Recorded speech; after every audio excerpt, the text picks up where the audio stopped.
Hi friends, welcome to Nagaveni Achar's recipes.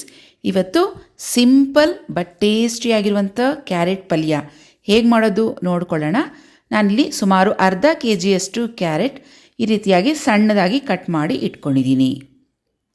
ಈಗ ಒಂದು ಪಾತ್ರೆಯನ್ನು ಒಲೆ ಮೇಲಿಟ್ಟು ಕಟ್ ಮಾಡಿ ಇಟ್ಕೊಂಡಿರುವಂಥ ಕ್ಯಾರೆಟನ್ನು ಸೇರಿಸಿ ಒಂದು ಅರ್ಧ ಗ್ಲಾಸಷ್ಟು ನೀರನ್ನು ಹಾಕಿ ಒಂದು ಮುಚ್ಚಳ ಮುಚ್ಚಿಟ್ಟು ಕ್ಯಾರೆಟ್ ಬೇಯೋವರೆಗೂ ಚೆನ್ನಾಗಿ ಬೇಯಿಸ್ಕೊಳ್ಳೋಣ. ಇದಕ್ಕೆ ಒಂದು ಸ್ಪೆಷಲ್ ಆಗಿರುವಂಥ ಮಸಾಲೆ ಪುಡಿಯನ್ನು ಮಾಡ್ಕೋಬೇಕು. ಇಲ್ಲಿ 2 ಟೇಬಲ್ ಸ್ಪೂನಷ್ಟು ಒಣಕೊಬ್ಬರಿ, 2 ಟೇಬಲ್ ಸ್ಪೂನಷ್ಟು ಒಣಗಿದ ಕಡಲೆಕಾಯಿ ಬೀಜ, ಹಾಗೆ 2 ಟೇಬಲ್ ಸ್ಪೂನಷ್ಟು ಬಿಳಿ ಎಳ್ಳು, 1 ಟೇಬಲ್ ಸ್ಪೂನಷ್ಟು ಕಡಲೆಬೇಳೆ, 1 ಟೇಬಲ್ ಸ್ಪೂನಷ್ಟು ಧನಿಯಾ ಅಥವಾ ಧನಿಯಾ ಪುಡಿ, ಜೀರಿಗೆ 1 ಟೇಬಲ್ ಸ್ಪೂನ್, ಹಾಗೆಯೇ ಕಲ್ಲುಪ್ಪು ಸ್ವಲ್ಪ, ಖಾರಕ್ಕೆ ರೆಡ್ ಚಿಲ್ಲಿ ಪೌಡರ್ 2 ಸ್ಪೂನಷ್ಟು, ಬೆಳ್ಳುಳ್ಳಿ 7ರಿಂದ 8 ಇಲ್ಕು. ಸ್ಟವ್ ಮೇಲೆ ಒಂದು ಫ್ರೈಯಿಂಗ್ ಪ್ಯಾನ್ ಇಟ್ಟಿದ್ದೀನಿ. ಇದಕ್ಕೆ ಕಡಲೆಕಾಯಿ ಬೀಜ ಹಾಗೂ ಕಡಲೆಬೇಳೆ ಎರಡನ್ನೂ ಸಿಮ್ ಫ್ಲೇಮ್ನಲ್ಲಿ ಹದವಾಗಿ ಚೆನ್ನಾಗಿ ಫ್ರೈ ಮಾಡ್ಕೊಂಬಿಡೋಣ. ಕಡಲೆಬೇಳೆ ಮತ್ತು ಕಡಲೆಕಾಯಿ ಬೀಜ ಸ್ವಲ್ಪ ಹಾರ್ಡಿರೋದ್ರಿಂದ ಮೊದಲಿಗೆ ಇವೆರಡನ್ನೂ ಫ್ರೈ ಮಾಡಿಕೊಂಡು ಆನಂತರ ಬೇರೆ ಸಾಮಗ್ರಿಗಳನ್ನು ಸೇರಿಸ್ಕೋಬೇಕು.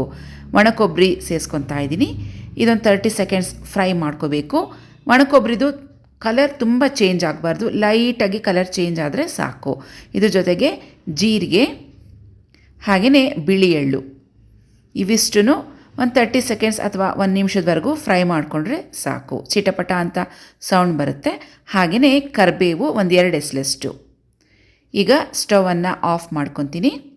ಧನಿಯಾ ಪೌಡರ್ ಹಾಕ್ತಾಯಿದ್ದೀನಿ. ಸುಮಾರು 2 ಸ್ಪೂನಷ್ಟು ಹಾಕ್ತಾಯಿದ್ದೀನಿ. ನೀವು ಧನಿಯಾ ಹಾಕ್ತಿದ್ದೀರಾ ಅಂದರೆ ಅದನ್ನು ಫ್ರೈ ಮಾಡ್ಕೋಬೇಕಾಗತ್ತೆ. ನಾನಿಲ್ಲಿ ಧನಿಯಾ ಫ್ರೈ ಮಾಡಿ ಪುಡಿ ಮಾಡಿ ಇಟ್ಕೊಂಡಿದ್ದೀನಿ, ಹಾಗಾಗಿ ಸ್ಟವ್ ಆಫ್ ಮಾಡಿದ್ಮೇಲೆ ಹಾಕ್ತಾಯಿದ್ದೀನಿ. ಇವಿಷ್ಟು ಸಾಮಗ್ರಿಗಳು ತಣ್ಣಕ್ಕಾದಮೇಲೆ ಮಿಕ್ಸಿ ಜಾರ್ಗೆ ಹಾಕ್ಕೊಂಡು ಈ ರೀತಿಯಾಗಿ ಪುಡಿ ಮಾಡಿ ಇಟ್ಕೊಳ್ಳೋಣ. ನೋಡಿ, ಸ್ವಲ್ಪ ತರಿಯಾಗಿ ಇದೆ, ತುಂಬ ನುಣ್ಣಕ್ಕೂ ಮಾಡಿಲ್ಲ. ಇದ್ರ ಜೊತೆಗೆ 1ರಿಂದ 2 ಸ್ಪೂನಷ್ಟು ಕಲ್ಲುಪ್ಪು, ರೆಡ್ ಚಿಲ್ಲಿ ಪೌಡರ್ 2 ಸ್ಪೂನಷ್ಟು, ಖಾರಕ್ಕೆ ತಕ್ಕಂತೆ ಹಾಕ್ಕೊಳ್ಳಿ. ಬೆಳ್ಳುಳ್ಳಿ ಕೂಡ ಸೇರಿಸ್ಕೊಂಡು ಒಂದು ಅರ್ಧ ಚಮಚದಷ್ಟು ಅರಿಶಿನ ಹಾಕ್ಕೊಂಡು ಕೋರ್ಸಾಗಿ ಇದನ್ನು ಪೌಡರ್ ಮಾಡ್ಕೊಂಡು ಬರೋಣ. ನೋಡಿ, ನಮ್ಮ ಸೀಕ್ರೆಟ್ ರೆಸಿಪಿ ಪೌಡರ್ ರೆಡಿ ಆಗಿದೆ. ಪಲ್ಯದ ಪುಡಿ ಅಂತ ಕೂಡ ಹೇಳ್ಬೋದು, ತುಂಬಾ ಚೆನ್ನಾಗಿರುತ್ತೆ. ಪಲ್ಯದ ಪುಡಿ ಮಾಡ್ಕೊಳ್ಳೋ ಅಷ್ಟೊತ್ತಿಗೆ ಕ್ಯಾರೆಟ್ ಕೂಡ ಬೆಂದೋಗಿದೆ. ಈಗ ಒಗ್ಗರಣೆ ಇಟ್ಕೊಳ್ಳೋಣ. ಒಂದು ಪ್ಯಾನ್ ಸ್ಟವ್ ಮೇಲೆ ಇಟ್ಟಿದ್ದೀನಿ. 2 ಸ್ಪೂನಷ್ಟು ಎಣ್ಣೆ ಹಾಕಿ ಸಾಸಿವೆ 1 ಸ್ಪೂನಷ್ಟು ಹಾಕಿ ಚಿಟ್ಕುಡಿಸಿ. ಈಗ ಕಡಲೆಬೇಳೆ 1 ಸ್ಪೂನಷ್ಟು ಹಾಕಿ ಜೊತೆಗೆ 1-2 ಹಸಿಮೆಣಸಿನ್ಕಾಯಿ, ಸ್ವಲ್ಪ 1-2 ಎಸಳಷ್ಟು ಕರಿಬೇವು ಹಾಕಿ ಇದನ್ನು ಲೈಟಾಗಿ ಫ್ರೈ ಮಾಡ್ಕೊಳ್ಳೋಣ. ಕಡಲೆಬೇಳೆ ಕೆಂಪಗಾಗಿದೆ. ಇದಕ್ಕೆ ಅರಿಶಿನ ಪುಡಿ ಒಂದು ಅರ್ಧ ಸ್ಪೂನಷ್ಟು ಸೇರಿಸ್ಕೊಳ್ಳಿ. ಹಾಗೆಯೇ ಇದಕ್ಕೆ ಬೆಂದಿರುವಂಥ ಕ್ಯಾರೆಟ್, ನೀರು ಅಕಸ್ಮಾತ್ ಏನಾದರೂ ಸ್ವಲ್ಪ ಉಳಿದಿದ್ರೆ ಅದನ್ನು ಕೂಡ ಸೇರಿಸ್ಕೊಳ್ಳಿ, ಪರವಾಗಿಲ್ಲ. ಬೇಗನೆ ಬೆಂದೋಗಿದೆ.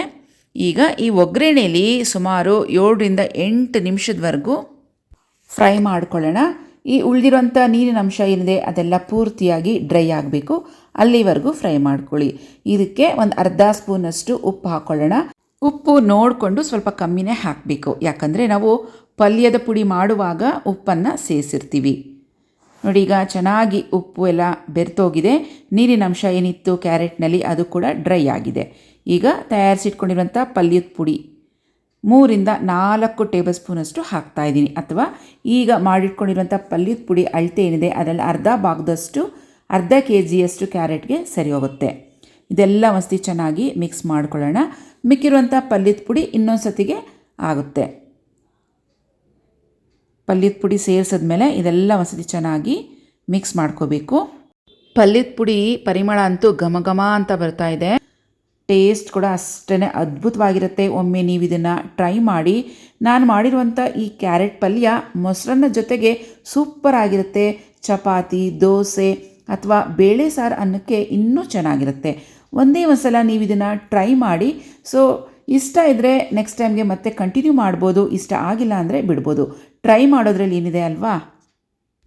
ಸೊ ಫ್ರೆಂಡ್ಸ್, ಇವತ್ತು ನಾನು ಮಾಡಿದಂಥ ಕ್ಯಾರೆಟ್ ಪಲ್ಯ ನಿಮ್ಗೆ ಇಷ್ಟ ಆಯಿತಾ? ಹಾಗಿದ್ರೆ ನಿಮ್ಮ ಫ್ರೆಂಡ್ಸ್ ಜೊತೆ ಶೇರ್ ಮಾಡ್ಕೊಳ್ಳಿ. ಒಂದು ಲೈಕ್ ಕೊಡೋದನ್ನ ಮರಿಬೇಡಿ. ಮತ್ತೆ ಭೇಟಿ ಆಗ್ತೀನಿ ಮತ್ತೊಂದು ವಿಡಿಯೋದಲ್ಲಿ. ಅಲ್ಲಿವರೆಗೂ ಟೇಕ್ ಕೇರ್. ಬಾಯ್ ಫ್ರೆಂಡ್ಸ್, ನಮಸ್ತೆ.